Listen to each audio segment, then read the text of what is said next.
एक नाम है, छिपा इतिहास है। इतिहास जो हम और आप से कोसों दूर रहा है। एक शख्सियत जिसे जानने के बाद हम 7 अक्टूबर तारीख को शायद कभी ना भूलें।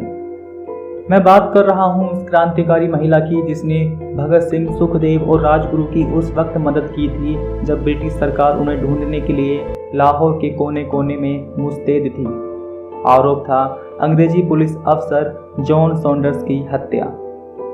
ये तारीख थी 17 दिसंबर 1928 जब साइमन कमीशन के विरोध में गरम दल के नेता लाला लाजपत राय पर लाठियां चलाने वाले अंग्रेजी अधिकारी जॉन सॉन्डर्स की गोली मारकर हत्या कर दी गई थी। इस घटना के बाद अंग्रेजी अफसर सख्ते में आ गए थे और उनकी पुलिस लाहौर के चप्पे चप्पे पर तैनात हो सॉन्डर्स के हत्यारों को ढूंढ रही थी।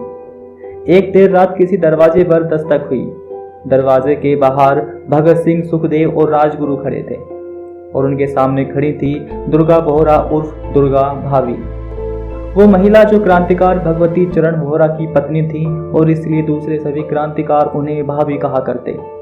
उन तीनों के हाव भावों को देख दुर्गा भाभी को समझते देर नहीं लगी कि सॉन्डर्स की हत्या के पीछे इन्हीं का हाथ है। उन्होंने उन्हें आनन फानन में अंदर बुलाया और पूरी बात पूछी।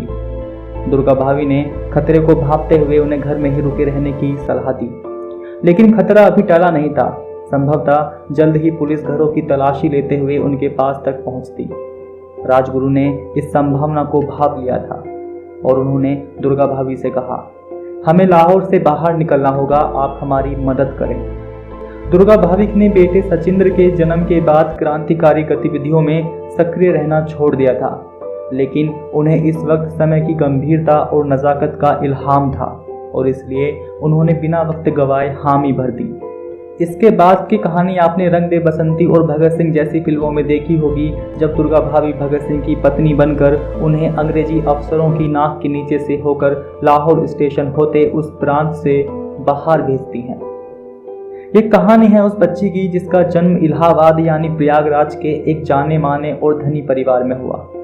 पिता पंडित बांके बिहारी इलाहाबाद कलेक्ट्रेट में नाजिर थे और परिवार सुख वैभव से परिपूर्ण था। वो जगह जहां दुर्गा बोहरा जन्मी थी आज वो उत्तर प्रदेश के कौशाम्बी जिले में आती है। दुर्गा बोहरा मुश्किल से 10 या 12 साल की रही होंगी जब उनका विवाह एक धनवान और गुजराती शिवचरण दास बोहरा के 15 साल के बेटे भगवती चरण बोहरा से कर दिया गया। बांके बिहारी की तरह इस परिवार में भी ब्रिटिश हुकूमत का बोलबाला था, लेकिन भगवती बोहरा कुछ अलग थे। उनका झुकाव क्रांतिकारी गतिविधियों में अधिक था। देश में अंग्रेजों को खदेड़ने और आज़ादी के मकसद से भगवती बोहरा जल्द ही अन्य क्रांतिकारियों से मिले। उसके बाद उनकी मुलाकात अक्सर भगत सिंह और दूसरे क्रांतिकारी नेताओं से होने लगी, लेकिन उन दिनों HSRA यानी हिंदुस्तान सोशलिस्ट रिपब्लिकन एसोसिएशन के सदस्यों को यह संदेह था कि भगवती चरण अंग्रेजी खुफिया पुलिस CID के मुखबिर हो सकते हैं। उनका यह संदेह भी लाजमी था क्योंकि उनके पिता शिवचरण दास के संबंध अंग्रेजों से काफ़ी आत्मीय थे। लेकिन भगवती चरण एक क्रांतिकार की तरह जुटे रहे और देखते ही देखते उन्होंने आखिर सन 1928 में HSRA में जगह बना ली। इसके बाद तो भगवती इस संगठन के मास्टर कहे जाने लगे। उन्होंने दुर्गा भाभी को बंदूक चलाना, बम बनाना और कई दूसरे हथियार चलाना और बनाना सिखाया। एक रोज भगवती चरण को किसी काम के चलते कलकत्ता जाना पड़ा। जब वो कलकत्ता थे तभी सॉन्डर्स की हत्या की खबर सामने आई और उनके कातिल छिपते छिपाते भगवती चरण के घर पहुंचे, जहां उनकी मुलाकात भगवती चरण की पत्नी दुर्गा बोहरा से हुई। लाहौर स्टेशन पहुंचकर उन्होंने कानपुर की ट्रेन पकड़ी और उसके बाद लखनऊ में बदली, जहां राजगुरु बनारस की ओर निकल गए, जबकि भगत सिंह दुर्गा भाभी संग उनका 3 साल का नन्हा अबोध बालक कलकत्ता की ओर रवाना हो गए। और इस तरह से दुर्गा भाभी ने भगत सिंह को लाहौर से सकुशल निकालने में बड़ी भूमिका अदा की। उस दौरान दुर्गा भाभी ने न केवल एक क्रांतिकारी और स्वतंत्रता सेनानी की जान बचाई, बल्कि एक राष्ट्रहित के लिए जुझारू, बहादुर और कर्तव्यनिष्ठ पत्नी की नज़ीर भी पेश की। दुर्गा भाभी न केवल यहाँ रुकी बल्कि उन्होंने भगत सिंह की फांसी के विरोध में 8 अक्टूबर 1930 को बम्बई के लेमिंगटन रोड पर मौजूद पुलिस स्टेशन के करीब एक अंग्रेजी पुलिस सर्जेंट और उनकी पत्नी पर दिन दहाड़े गोली चला दी थी। ये उनकी बहादुरी और साहसिकता की एक वीरांगनी की तरह उन्होंने अंग्रेजों के आमने सामने टक्कर ली।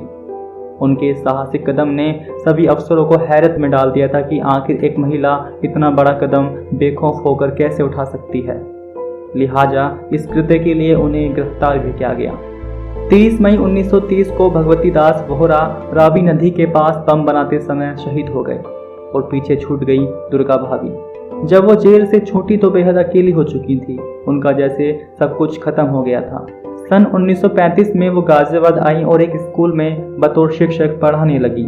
उन्होंने गरीब और असहाय बच्चों के लिए लखनऊ में एक मोंटेसरी स्कूल भी खोला, जिसमें तत्कालीन प्रधानमंत्री पंडित जवाहरलाल नेहरू भी आए थे।